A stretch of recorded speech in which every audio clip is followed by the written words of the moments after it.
사도 바울이 2차 선교 여행 중에 데살로니가에 머물면서 3주간 말씀을 전했습니다. 그런데 급박한 상황이 벌어지면서 밤중에 바울과 실라가 베레아로 피하게 됩니다.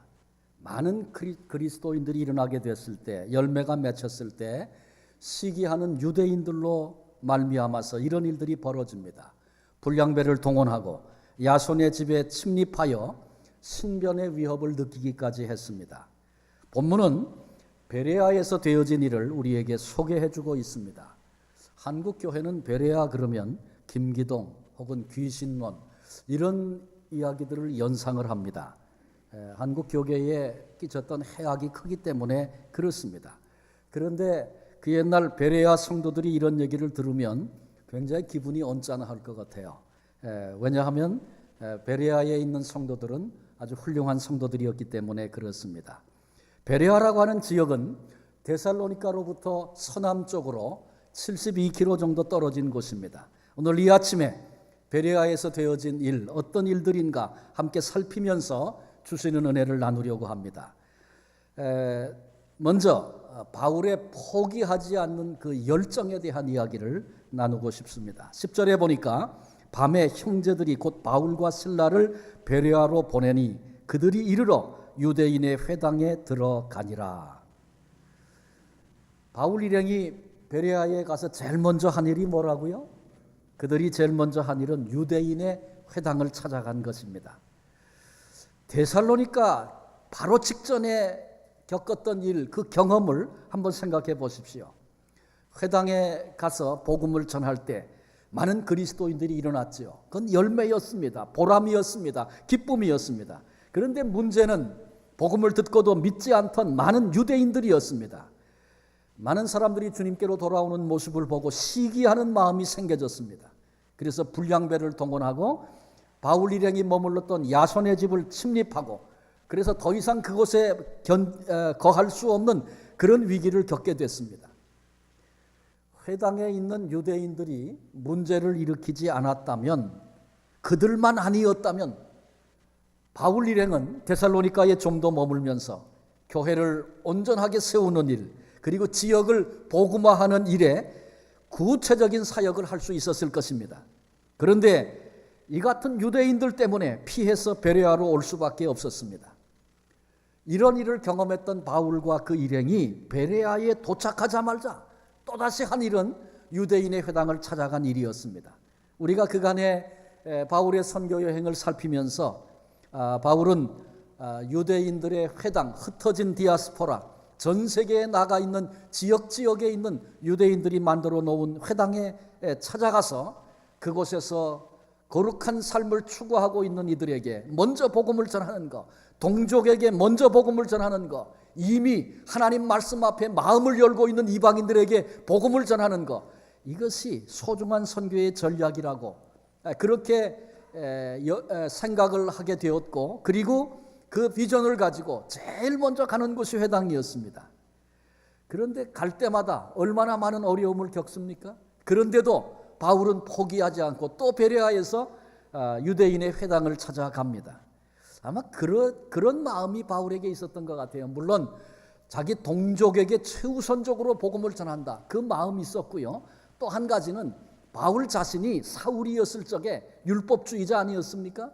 그래서 율법을 섬기는 일에 앞장서서 열심을 냈던 그런 자신이었기 때문에 예수 믿는 사람들의 이야기 들으면 그게 하나님의 영광을 가리운 일이라 그렇게 단정을 짓고, 그래서 그들을 해하는 일, 심지어 죽이는 일을 옳다고 여기면서 그 일에 열심을 냈던 자신의 모습을 바울은 결코 잊질 않았습니다. 그래서 그 생각을 가지고 그렇게 살았던 자신을 다메섹 도상에서 부활하신 우리 주님이 찾아오셔서 그런 자신을 만나 주실 뿐만 아니라 나는 내가 핍박하는 예수라, 자신이 했던 일이 어떤 일인지를 깨닫게도 하실 뿐만 아니라 그런 자신을 신뢰하고 복음을 맡겨주셨던 우리 주님의 사랑 앞에 그가 헌신한 거죠.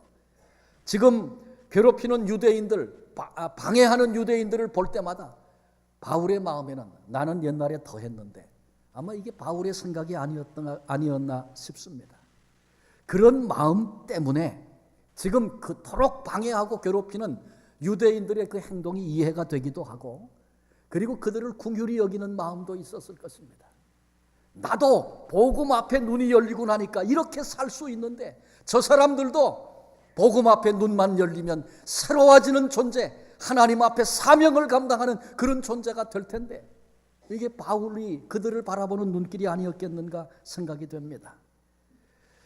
어려움도 당하고 곤란도 겪고 생명의 위협도 느낍니다. 그러나 이런 일을 만났다고 해서 결코 포기할 수 없는 그런 사명, 그런 열정이 바울과 그 일행 속에 있었던 것입니다. 우리도 바울 선교팀이 가졌던 포기할 수 없는 이 같은 열정을 우리도 배워야 합니다. 우리가 저마다 다른 모습이지만 교회를 통하여 주님을 섬깁니다. 복음을 위해서 헌신합니다. 우리가 이같이 헌신하고 수고할 때 좋은 열매가 맺히고 간증거리가 생기고 칭찬이 있으면 얼마나 그게 보람스럽고 감격스럽습니까? 그러면 얼마든지 열심을 낼 수 있죠. 십자가의 사랑을 아는 그리스도인이라면 주님이 이런 일에 나를 써주셨다는 것, 감격이 아닐 수 없을 것입니다. 그런데 열심도 냈고 희생도 하고 봉사도 했습니다. 그러나 찾아온 것은 고난이었고 심지어 생명의 위협을 받고 많은 사람들로부터 손가락질을 당합니다. 여러분, 그때에도 여전히 헌신하고 주님을 사랑하기에 이 길을 갈 수 있습니까? 각각 우리의 모습을 생각해 봐야 합니다. 그리고 포기하지 않는 사도 바울의, 그리고 그 선교팀의 그 열정을 우리도 배워야 할 것입니다. 미국의 마크 웰먼이라고 하는 그 당시에 29세가 되었던 하반신이 마비된 장애인이 있었습니다. 근데 이 사람이 1,000m 암벽에 올랐습니다. 미국 캘리포니아주에 있는 엘카 피딩이라고 하는 봉우리에 도전을 해서 성공을 한 것입니다. 그의 등반을 도왔던 친구가 암벽에 로프를 걸어주면 하반신이 마비되었기 때문에 몸을 쓰지 못하니까 오직 팔의 힘만 가지고 조금씩 기어 올라가기 시작한 것입니다. 그는 장애 때문에 아무리 힘을 쓰고 애를 써도 한 번에 15cm 정도만 몸을 끌어올릴 수 있었습니다. 그는 39도의 폭염 속에서 9일 동안 사투를 하면서 약 7,000번의 로프를 잡아당겨 마침내 등반에 성공을 한 것입니다. 그를 지켜보던 많은 사람들이, 기자들이 달려와서 그에게 물었습니다. 그 불편한 몸을 가지고 이 무더위 속에서 어떻게 그 꼭대기까지 올라갈 수 있었느냐? 이 사람이 담담하게 말합니다. 나는 단지 한 번에 15cm만 올라가기 위해서 애를 썼습니다.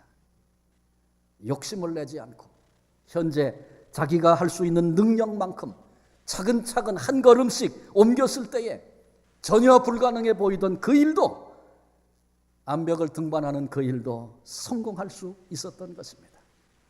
사랑하는 성도 여러분, 여러분은 개인적인 삶 속에 어떤 인생의 암벽을 만나서 힘들어하고 있지는 않습니까?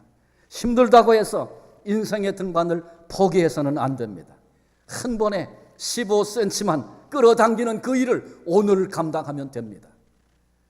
그것은 영적인 일에도 마찬가지입니다. 영적인 15cm. 오늘 내가 마지막 힘을 짜내서 해낼 수 있는 나에게 그 영적인 15cm는 어떤 것인가 생각하면서 오늘도 달리는 일을 해야 합니다. 사도 바울은 유대인들에게 여러 번 고난을 당합니다. 그러나 결코 포기할 수 없는 동족을 향한, 복음을 향한, 사명을 향한 열정이 그 가슴 속에 있었습니다. 후일에 고린도후서 4장 8절 9절에서 바울은 이렇게 말합니다. 우리가 사방으로 우겨쌈을 당하여도 쌓이지 아니하며, 답답한 일을 당하여도 낙심하지 아니하며, 박해를 받아도 버린 바 되지 아니하며, 거꾸로 뜨림을 당하여도 망하지 아니하고. 여러분, 우리가 복음의 증인으로서 우리 주님께 부르심을 입은 십자가의 사랑을 아는 사명자로서 이 땅을 살아갈 때에 고난도 있고 위협도 있고 때로는 망신을 당하기도 하고 어려움을 겪는다 할지라도 결코 포기하지 않고, 그것이 결코 나를 망하게 할 수 없다고 사도 바울의 선언을 기억하면서 우리도 끝까지 발걸음 옮겨 믿음으로 나아가는 열정의 사람들이, 믿음의 사람들이 되어지시기를 바랍니다. 두 번째로 베레아 사람들의 반응에 대해서 살펴보려고 합니다. 본문에서 베레아 신자들의 특성을 발견할 수 있습니다. 바울이 회당에 들어가서 복음을 전했을 때에 11절에 그 반응을 이렇게 말합니다. 베레아에 있는 사람들은 데살로니가에 있는 사람들보다 더 너그러워서 간절한 마음으로 말씀을 받고 이것이 그러한가 하여 날마다 성경을 상고함으로. 이 본문 속에 세 가지 베레아 사람들의 특성이 나타나 있습니다. 첫째는 너그러운 사람들이었다 그랬어요. 너그러워서 마음이 바다처럼 넓었다 그런 얘기인가요? 개역 그전 번역본에 보면은 데살로니가 사람들보다 더 신사적이어서 그렇게 표현을 했어요. 그 원래 헬라어 단어는 유게네스라고 하는 단어를 썼는데 가문이 좋은, 출신 성분이 좋은, 고귀한, 원래 단어의 뜻은 그런 의미를 가지고 있습니다. 그러나 그렇다고 해서 이 말이 베레아 사람들은 모두가 다 출신이 가문이 좋은 데서 태어난 귀족 출신의 사람들이었다 그런 얘기 아닙니다. 그들은 진리 앞에서 편견이 없는 객관적인 자세를 가지고 열린 마음을 나타내 보였다 그런 의미입니다. 여러분 그렇습니다. 마음이 열려 있는 사람은 기꺼이 그 말씀을 듣고 받아들이는 사람이 될 수 있습니다.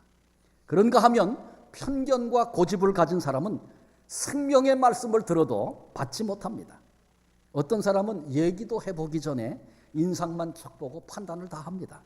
어떤 사람은 다 들어보지도 않고 첫 마디 척 듣고 결론을 내려버립니다. 어떤 사람은 얘기도 하기 전에 아예 마음을 닫아버리고 돌아섭니다. 이런 사람들을 너그러운 사람이다, 신사적인 사람이다 그렇게 말할 수 없습니다. 유대인들이 메시아로 찾아오신 예수 그리스도, 하나님께 선택을 받고 하나님께로부터 율법과 말씀을 받고 하나님의 은혜를 경험했던 유대인들이었지만 그들이 메시아로 찾아오신 예수 그리스도를 발견하지 못하고 참으로 만나지 못한 것은 그들의 마음속에 있는 편견 때문이었습니다. 편견은 사람의 마음을 닫게 만듭니다. 열린 마음으로 들을 수 있는 사람, 그 사람이 너그러운 사람이고 그 사람이 신사적인 사람입니다. 두 번째로 베레아 사람들은 간절한 마음으로 말씀을 받았다고 그렇게 기록하고 있습니다. 바울이 말씀을 전하는데 베레아 성도들이 간절한 마음으로 말씀을 받았다. 하나님의 말씀은, 하나님의 은혜는 간절히 사모하는 사람들에게 임합니다. 이사야 선지자가 이사야서 44장 3절에 이렇게 외쳤습니다. 대저 내가 가란 자에게 물을 주며 마른 땅에 시내가 흐르게 하며 나의 신을 내 자손에게 나의 복을 내 후손에게 내리리니. 무슨 말씀입니까?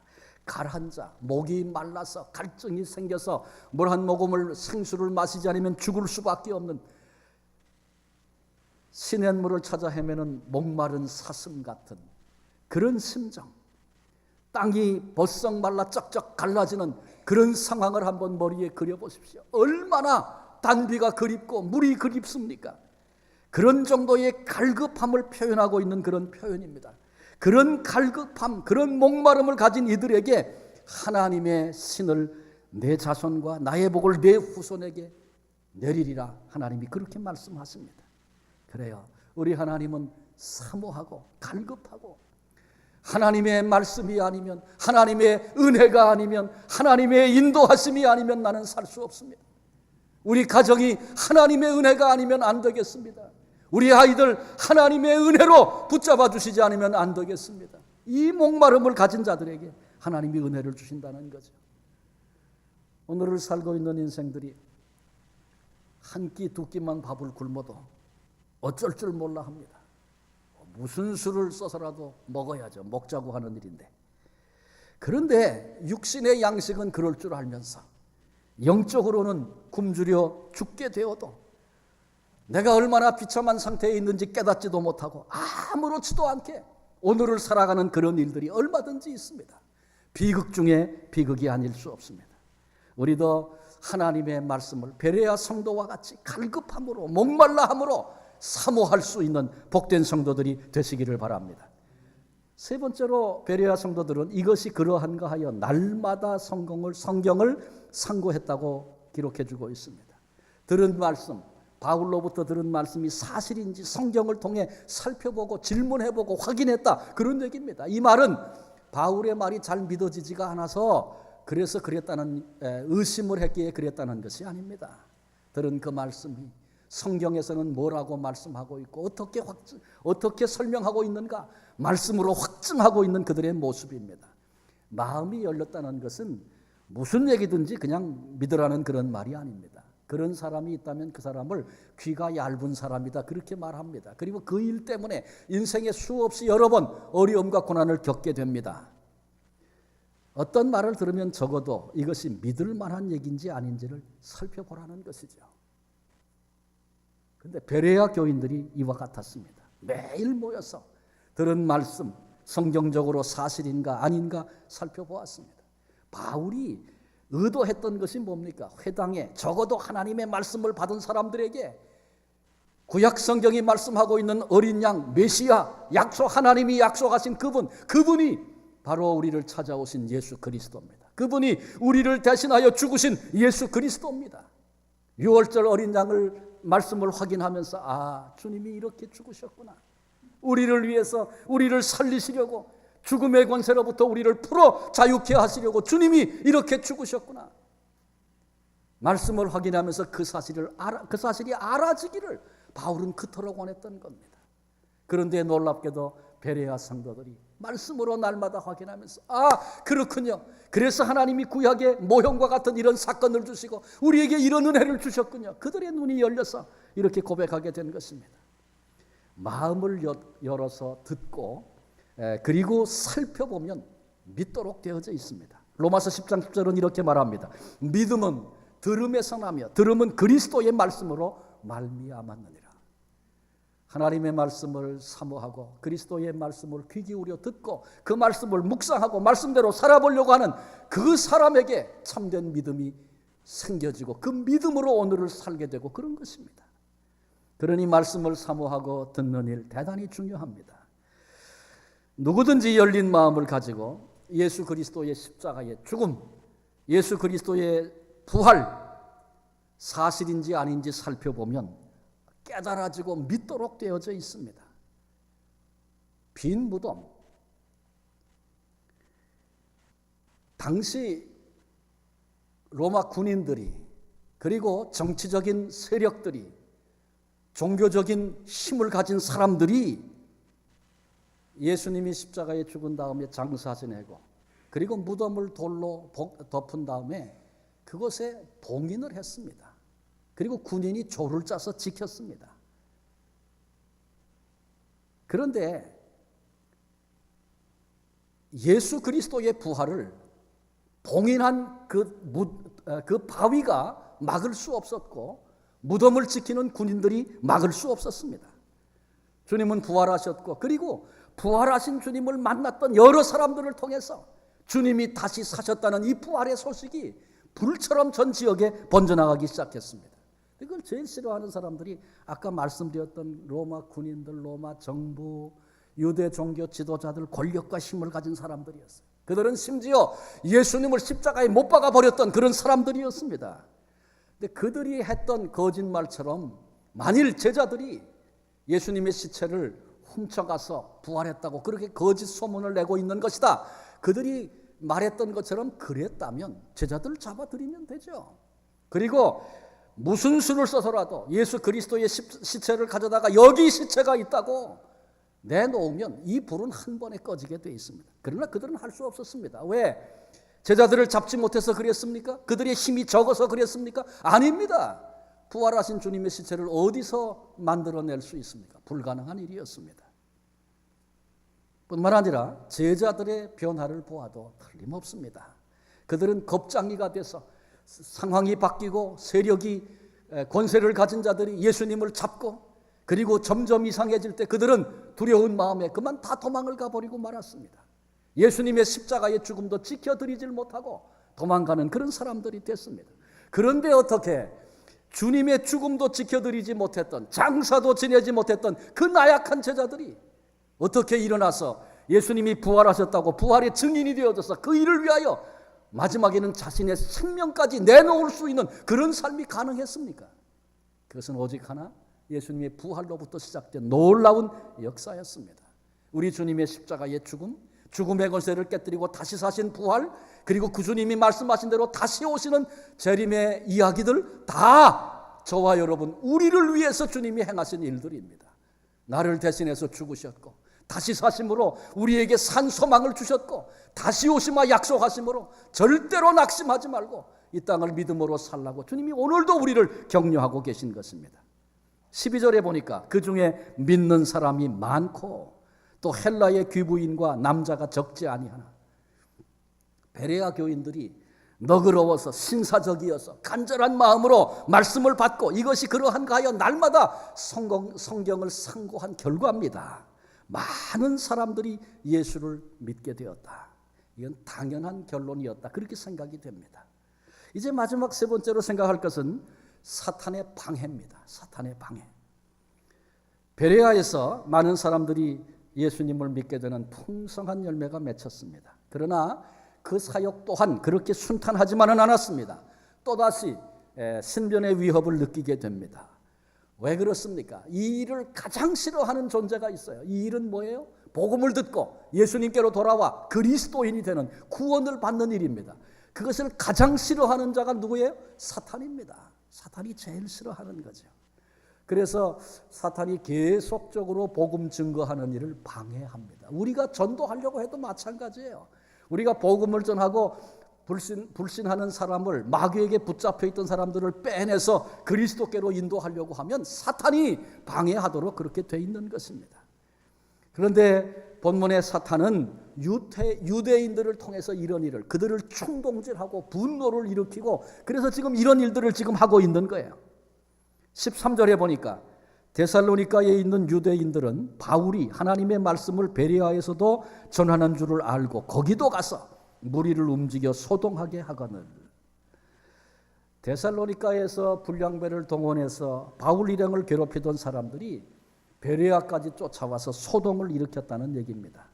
여기서 우리는 우리 인간의 속성이 선한 일을 하는 데는 그렇게 게으르지만 악한 일을 하는 데에는 열심이구나 깨닫게 됩니다. 열심히 사는 거 좋은 거죠. 그렇지만 우리가 무언가를 열심히 할 때 내가 내고 있는 그 열심이 하나님이 기뻐하시는 일인가, 하나님이 참 즐거워하시는 그런 일인가, 아니면 하나님이 싫어하시고 미워하시는 일인가 질문해보고 확인해보는 일은 대단히 중요합니다. 지금 유대인들이 잘못된 열심을 내고 있는 것입니다. 데살로니가에서 베레아까지 쫓아와서 문제를 일으켰습니다. 참 신기해요. 그 당시에는 셀폰도 없어요. 베레아에서 열심히 복음 전하고 열매 맺히는데 그 소식이 어떻게 데살로니가까지 금방 갔는지도 몰라요. 하여간 정보를 그렇게 빨리 입수했어요. 그뿐만 아니라 행동대를 조직하고 즉각 파견을 했습니다. 그들이 단숨에 달려와서 지금 문제를 일으키고 있습니다. 어떤 분이 그런 얘기를 했어요. 사탄도 선교사들을 가지고 있다. 그들이 지금 바쁘게 일한다. 그렇게 말했어요. 깊이 생각해 봐야 할 이야기라고 그렇게 생각이 됩니다. 오래전에 제가 소개했었는데 기억하실지 모르겠어요. 달라스의 한 목사님이 비행기를 타고 다른 지역으로 이렇게 여행을 가게 됐습니다. 일이 있어서. 비행기를 탁 탔는데 옆자리에 한 젊은이가 앉았어요. 젊은이가 앉았는데 처가 앉자마자 막 이러고 몸을 흔들고 기도를 하는 거예요. 그래서 이 청년이 꽤 열심인 신앙인이구나. 아주 기특했어요. 그래 기도하던 중인데 식사 시간이 돼서 밥이 나왔는데 음식을 주려고 그러니까 너 나 음식 안 먹는다 그러는 거예요. 왜 음식을 안 먹냐? 중요한 문제로 기도하기 때문에 음식을 안 먹기로 작정을 했습니다. 그 음식 기도하는 거예요. 이 청년 봐라 대단하구나. 드디어 시간이 많이 경과하고 기도가 끝이 났어요. 그래서 이 목사님이 물었다 그러죠. 여보게 젊은이, 자네 도대체 어느 교회에 소속돼 있나? 그리고 뭘 위해서 그렇게 열심히 기도하는 거야? 그랬더니 이 청년이 탁 쳐다보니 대답을 하는데 나는 사탄 숭배교회 신자입니다. 사탄 숭배교회 신자랍니다. 그런데 사탄 숭배교회에서 전략을 하나 세웠는데 우리가 살고 있는 이 달라스 지역에 큰 대표적인 교회들이 몇 개 있는데 그 교회 목사들의 가정이 무너지도록 우리가 기간을 정하고 집중적으로 금식하며 기도하기로 작정하고 그 일을 하고 있다는 거예요. 여러분, 그런데 그해 정말 그 목사님이 주의 깊게 봤다 그래요. 실제로 문제가 벌어졌는데 달라스 지역의 큰 여러 개 교회 목회자들 가정이 무너졌다 그래요. 그것 때문에 교회와 성도들에게 얼마나 큰 영적인 해가 왔는지 모른다 그래요. 여러분, 사탄은요 전략을 세웁니다. 영적 지도자 하나, 그 가정 하나가 무너지면 어떻게 되는지 너무나 잘 알고 있는 거예요. 전략을 세웁니다. 선교사들을 뽑아내가지고 금식 기도를 시키고 비행기에서도 기도하게 만들고, 여러분 그러고 있는 거예요. 사탄이 즉시 데살로니가에 유대인 준비된 사람들을 베레아로 보냅니다. 노골적으로 공격을 합니다. 뭐 양심이고 눈치 보고 그런 것도 없어요. 그냥 공격하는 거예요. 어제 우리 교회가 원주민 선교 이제 첫 번째 준비 모임을 어제 했습니다. 선교 현장은 영적인 싸움이 있다는 거 우리 모두가 다 알고 있죠. 그래서 이제 그 영적인 싸움을 대비하고 기도로 준비하고 그래야 할 일입니다. 우리 교회가 뭐든지 하면은 이렇게 반응이 없다가 마지막 가서 반응이 생겨가지고 늘 그렇게 해와서 그러면 안 된다고 제가 광고하면서 일찍 신청도 하시고 같이 준비해야 합니다. 그랬어요. 근데 어제 첫 번째 모임 갔는데 한 20분, 30분 지나 기다렸다가 시작을 했어요. 참 마음이 안타깝더라고요. 그리고 성산교회에서 이번에 우리 하는 것도 좀 배우고 같이 하겠다고 몇 분들이 왔어요. 근데 우리 교인들이 그렇게 열심히 못 모였어. 좀 마음이 아프고, 물론 한글학교에 봉사하는 분들도 계셔서 다른 데서 일하고 사역하고 있는 거 제가 압니다. 그런 분도 계시고 또 여러 형편 중에 있겠죠. 또 시작은 그렇게 했지만 이제 우리 불들이 붙어서 다 마침내 소중한 일들을 해낼 것을 저는 확신하고 있습니다. 그런다 어제 그런 모습을 이렇게 보면서 그런 마음이 들었어요. 사탄은 자기 팀을 즉각 만들어가지고 바로 파송하고 가니까 가자말자 막 해치우고, 사탄은 이렇게 하는데, 야, 우리는 영적 싸움을 위해서 팀을 하나 만드는 게 이렇게 어렵구나, 쉽지 않구나, 같이 마음을 묶어서 훈련하는 일이 그렇게 쉽지 않구나, 그런 생각을 하게 됐어요. 데살로니가에 믿지 않던 유대인들 즉각 팀을 구성해서 단숨에 달려와서 현지에 있는 지원군들도 동원하고 즉각적으로 공격을 시작했습니다. 잘못된 일에 이렇게 열심인 완악한 사람들의 이야기를 들으면서 우리는 선한 일, 하나님이 우리에게 맡기신 일, 사명의 일 더 열심을 내야 하지 않겠나, 이런 마음을 갖게 됩니다. 우리 교우들이 함께 동일한 마음을 품어주시기를 바랍니다. 베레아 신자들 사탄의 공격을 눈치를 챘습니다. 그리고 바울을 바닷가로 데려가서 아덴으로 가는 배에 승선시킴으로 안전하게 바울을 보호했습니다. 사탄이 계략을 짜고 공격해 오지만 하나님은 능하신 손으로 이 일을 도우셔서 때로는 공격에서 벗어나게도 하시고 복음 사역에 결코 지장이 되지 않도록 그렇게 역사하시고 일하신다는 사실을 본문 속에서 다시 발견합니다. 우리 교회가 이제 목장들을 중심으로 합심해서 VIP를 작정하고 전도하는 일을 시작하려고 합니다. 말씀드렸던 것처럼 전도하는 일 절대로 쉽지 않습니다. 악한 영이 제일 싫어하는 일이기 때문에 전도하는 일에 마음을 쏟아보려고, 그 일을 위해서 기도하려고 그렇게 준비하면 마귀가 방해할 수 있습니다. 그러나 두려워하지 마십시오. 더 크고 더 능하신 우리 하나님께서 그 일을 기뻐하시고 그 일을 위해서 미리 예비해 놓으신 일이 있고 그 일에 우리가 쓰임받기를 주님이 그토록 기다리고 계신다는 사실을 우리는 잊지 말아야 합니다. 그리고 바울이 이 복음 일선에 나서서 가던 길에 수많은 위기와 어려움들이 있었지만 그것 때문에 절망하거나 뒤돌아서거나 포기하지 않고 길을 여시고 사용하시는 하나님을 바라다 보면서 나아갔던, 복음을 위해 헌신했던 바울의 그 모습을 우리는 기억하고 우리도 그 자리에 함께 설 수 있어야 합니다. 우리도 하나님의 손길을 의지하고 담대하게 복음을 증거함으로 끝까지 승리하는 복된 성도들이 되시기를 주님의 이름으로 축원합니다. 기도하시겠습니다. 하나님 감사합니다. 우리들을 천에 하나 만에 하나 뽑으셔서 구원해 내시고 십자가 복음을 아는 사람들로, 증인들로, 사명자로 우리를 부르셔서 오늘 이 땅에 두신 것 감사합니다. 우리 교회가 이제 VIP를 정하고 전도하는 일에 마음을 드리려고 합니다. 하나님 기뻐하시는 일인 줄로 믿습니다. 세상 일에, 때로는 잘못된 일에 열심을 품고 있는 인간의 완악함을 보면서 거룩한 일에, 선교하는 일에, 전도하는 일에, 영혼 살리고 생명 살리는 일에 하나님 우리가 거룩한 열망과 소원을 가지고 열심을 품는, 결코 포기하지 않는, 오늘 영적인 15cm를 당길 수 있는 믿음의 결단과 삶이 우리에게 있도록 하나님 우리를 은혜로 붙잡아 주시기를 원합니다. 하나님,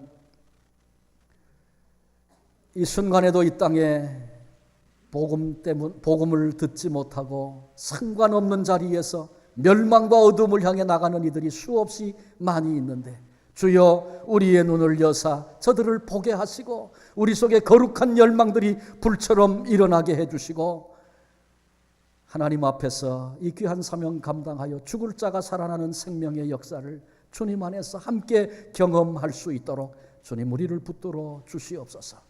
그 일에 필요한 지혜도, 필요한 것도 하나님 공급해 주시고, 약한 자 새 힘을 주시고, 우리에게 필요하면 지혜도 주시고, 우리의 상황도 바꾸시는 하나님의 손길이 우리를 붙드시고 사용하시는 줄로 믿습니다. 담대하게 믿음으로 승리하는 모든 성도들 다 되도록 복을 내려주시고 주님이 영광을 받아 주옵소서. 감사하옵고 귀하신 예수님의 이름으로 기도합니다. 아멘.